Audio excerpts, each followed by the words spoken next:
Welcome back to the show.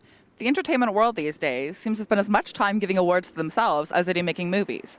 On top of the statues handed out at the Oscars, Grammys, Emmys, and Golden Globes, there's a list for everything from top earnings to best bikini bod.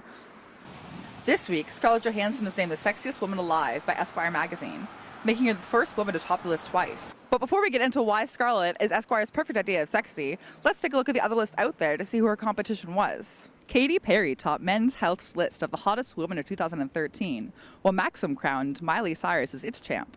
Beyoncé reigned supreme on GQ's list of the sexiest women of 2013. FHM has Mila Kunis in first, and Jennifer Lawrence claimed the prize on Ask Men's list. And just so you don't think women were the only ones being judged, Benedict Cumberbatch won the title from Empire so far, and Glamour and People magazine are set to release their sexy male picks sometime next month. Last year's winners were Channing Tatum and Robert Pattinson. Although the list has only been around since 2004, it's become known as the one to beat, with many people comparing it to People magazine's long-running tradition of picking the sexiest man. The first time Scarlett won the title, it was in 2006, and she was 21. Now, 7 years later, at the age of 28, she's managed to do it again. Back in 2006, Scarlett was already well established in the film world, having started her career at 9 years old in 1994 with small roles. Can you see that guy over there? Which one? Blonde guy over there. Gives me like a total boner.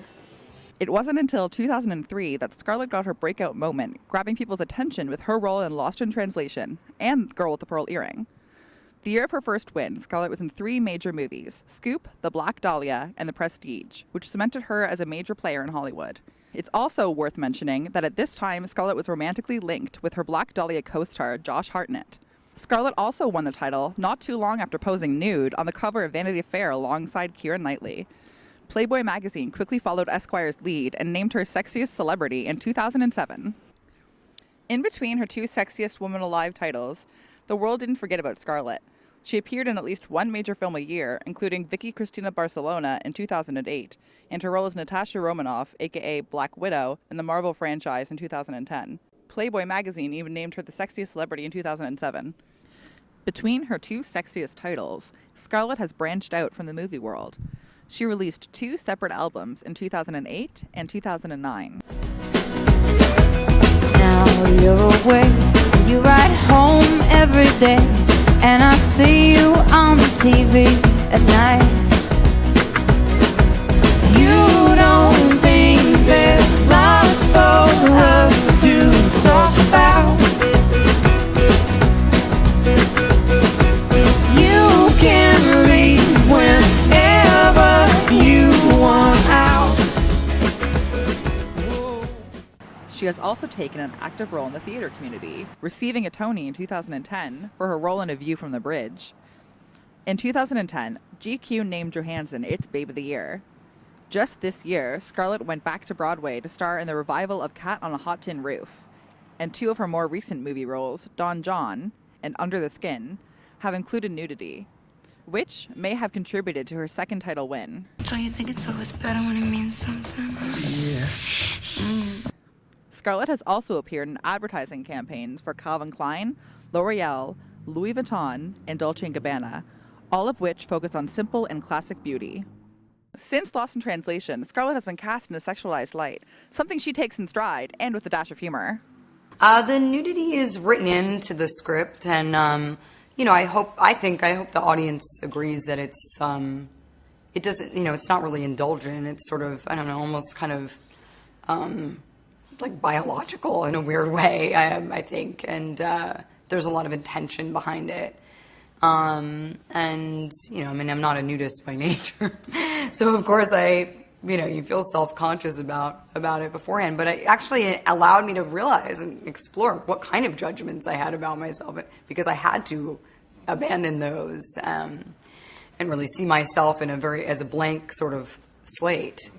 Now that we know what the media thinks and what Scarlett thinks, let's hear what you have to say. The last movie I saw with Scarlett Johansson was The Avengers, probably. The Avengers? Yeah, it was The Avengers, yeah. Avengers, yeah. The Prestige. The Avengers? He's maybe not as into you as he once thought. My favorite Scarlett Johansson movie is probably He's Just Not That Into You. I'm into chick flicks. So, it was a good movie. My favorite Scarlett Johansson movie is The Nanny Diaries. Home Alone 3. She was in that? Yep. She was in Home Alone 3. She was the kid's sister. That's my favorite one. Probably The Island. It's my favorite. There's double of her. The Avengers. Avengers was a pretty good movie. I would say Scarlett Johansson is. I agree with Scarlett Johansson as being the sexiest woman alive over Miley Cyrus. I think Miley's pretty sexy, so I would go with Miley. Wait, Maxim picked Miley Cyrus as the hottest? She got like these little angel fluff things like on her head. That's no, I don't. No, it's Scarlett Johansson all the way. I'd side with the Scarlett Johansson picture more. I feel like maybe it's a little classier. Yeah. I approve of the Scarlett Johansson one just because she's a lot more attractive than Miley Cyrus. Really, Miley Cyrus? Yeah. That's ridiculous. Definitely side with Scarlett Johansson there. I don't like Miley Cyrus whatsoever. Esquire's pick of Scarlett Johansson. Miley Cyrus is just no thank you. Do I think Scarlett Johansson is trying to be sexier lately? I'm going to say yes. Because, you know. How so?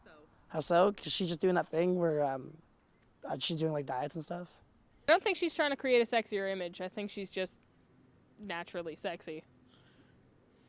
I wouldn't really say sexier. I think now she's trying to get her career on hold. She's actually trying to do stuff. Like with Don John, she played kind of a sexier role, but I don't think that was her intention. It was just what she got casted in because of her sexiness. I think Scarlett Johansson's getting older, so maybe she's really trying to hold on to her youth, but I see it sort of slipping because that's just what happens. So it's possible she's putting out more of an effort. She's just working what she has, and I think that's what she's always done.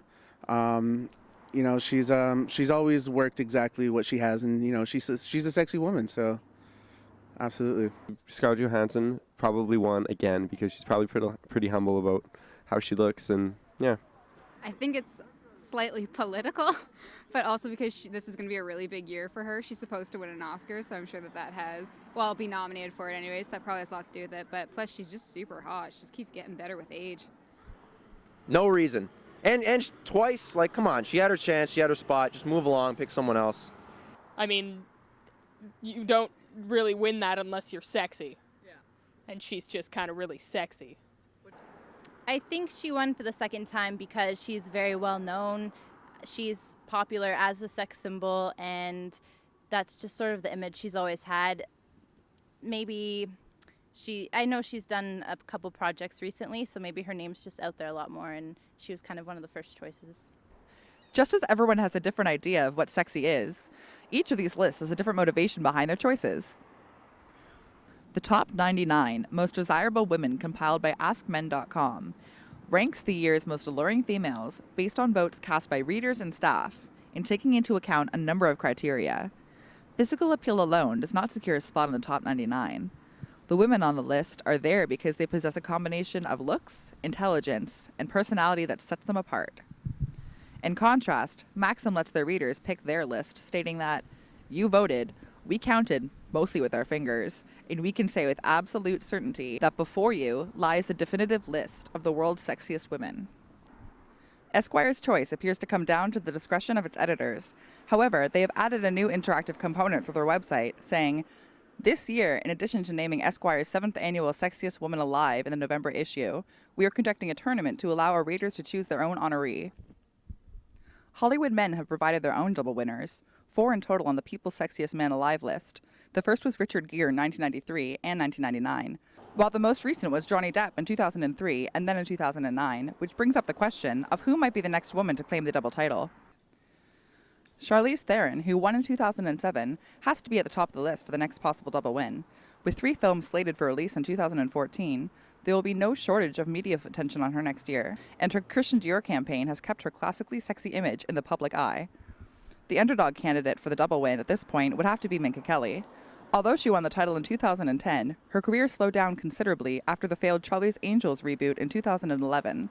However, she is set to be a part of 2 upcoming movies, so there is still a chance she may reclaim the title in a few years. Whether you think Scarlett Johansson is the sexiest woman alive or not, she's made it to the top of Esquire's list twice, and each time her win has been record-setting.